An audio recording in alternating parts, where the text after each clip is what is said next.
Hello everyone, colour papers மட்டுமே use பண்ணி எப்படி அழகாக ஒரு ஸ்டோரேஜ் பாக்ஸ் பண்ணுறதுன்றத இந்த வீடியோவில் பார்க்கலாம். இதை பண்ணுறதுக்கு 21x21 சென்டிமீட்டர் சைஸில் ஒரு கலர் பேப்பர் எடுத்துருக்கிறேன். இந்த வீடியோட எண்ணில் இந்த பாக்ஸ் எந்த சைஸில் வருதுன்ற ஐடியா உங்களுக்கு கிடைக்கும். அதை பார்த்துட்டு உங்கள் பாக்ஸ் எந்த சைஸில் வேணும்னு நினைக்கிறீங்களோ அதுக்கேற்ற மாதிரி இந்த பேப்பரோட சைஸை மாடிஃபை பண்ணிக்கோங்க. அதாவது உங்கள் பாக்ஸ் கொஞ்சம் பெருசாக வேணும் அப்படின்னு நினச்சிங்கன்னா இந்த சைஸை கொஞ்சம் இன்க்ரீஸ் பண்ணிக்கோங்க. இல்லை சின்னதாக போதும்னு நினச்சிங்கன்னா இந்த சைஸை கொஞ்சம் டிக்ரீஸ் பண்ணிக்கோங்க. இந்த பாக்ஸை கம்ப்ளீட்டாக நம்ம பேப்பர் ஃபோல்டிங் மெத்தடில் தான் பண்ணுறோம். இந்த ஃபோல்டிங் மெத்தட் யூஸ் பண்ணி எப்படி ஒரு கிஃப்ட் பாக்ஸ் பண்ணுறதுன்ற வீடியோவும் ஆல்ரெடி நான் போஸ்ட் பண்ணியிருக்கிறேன். இதுவும் சிமிலர் மெத்தட் தான். ஸோ இந்த ஃபோல்டிங் மெத்தட் கற்றுக்கிட்டிங்கன்னா இதே டெக்னிக் யூஸ் பண்ணி நீங்கள் டிஃப்ரெண்ட் டைப்ஸ் ஆஃப் பாக்ஸஸ் பண்ணலாம். நான் ஏற்கனவே லாஸ்ட் வீடியோவில் சொன்ன மாதிரி இந்த ஃபோல்டிங்ஸ் பண்ணுறப்போ நல்லா ஸ்ட்ராங்காக ப்ரெஸ் பண்ணி ஷார்ப்பாக ஃபோல்ட் பண்ணிக்கோங்க. அப்போ தான் ஃபைனலாக நமக்கு பாக்ஸ் வரப்போ நல்ல ப்ராப்பர் ஷேப்பில் ஸ்டர்டியாக இருக்கும். இந்த வீடியோவை அப்படியே ஃபாலோ பண்ணி இதில் காமிச்சிருக்கிற மாதிரியே ஃபோல்ட் பண்ணிகிட்டே வாங்க.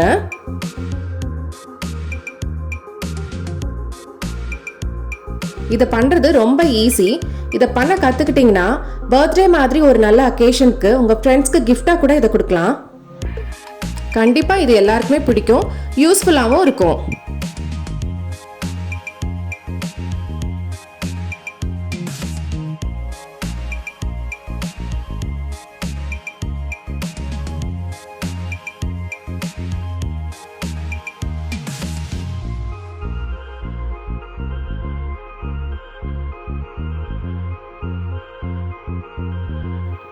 அவ்வளோதான், நமக்கு இப்போ பாக்ஸ் ரெடி ஆயிடுச்சு.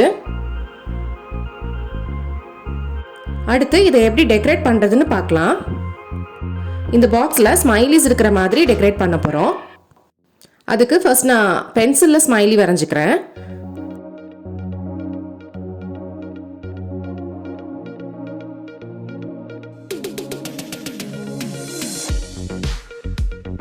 அடுத்து இதை கலர் பண்ணிக்கலாம்.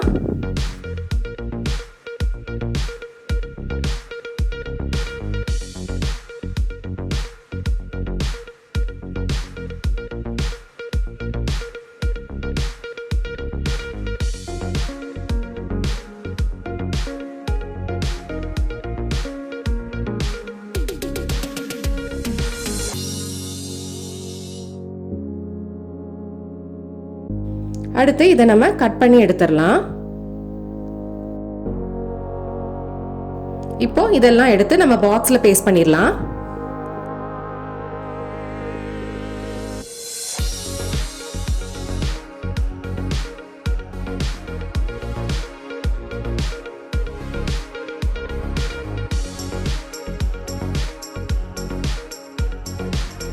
ஒரு சைடு ரெடி ஆயிடுச்சு. இப்போ இதே மாதிரி இன்னொரு ஸ்மைலி பண்ணி அதை இன்னொரு சைட்லேயும் பேஸ்ட் பண்ணிடலாம்.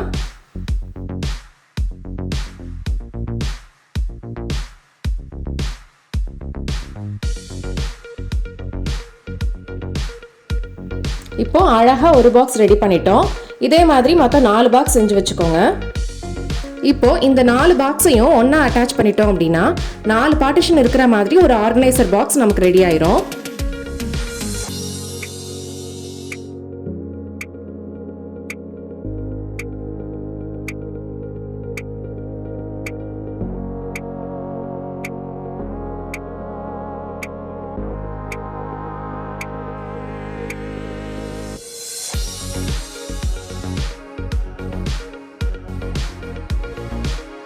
அவ்வளோதான், கலர் பேப்பர்ஸ் மட்டுமே யூஸ் பண்ணி ஈஸியாக ஒரு ஆர்கனைசர் ரெடி பண்ணியாச்சு.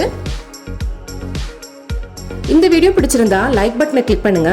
இந்த வீடியோ உங்க ஃப்ரெண்ட்ஸுக்கும் யூஸ்ஃபுல்லாக இருக்கும்னு நினைச்சீங்கன்னா ஷேர் பண்ணுங்க.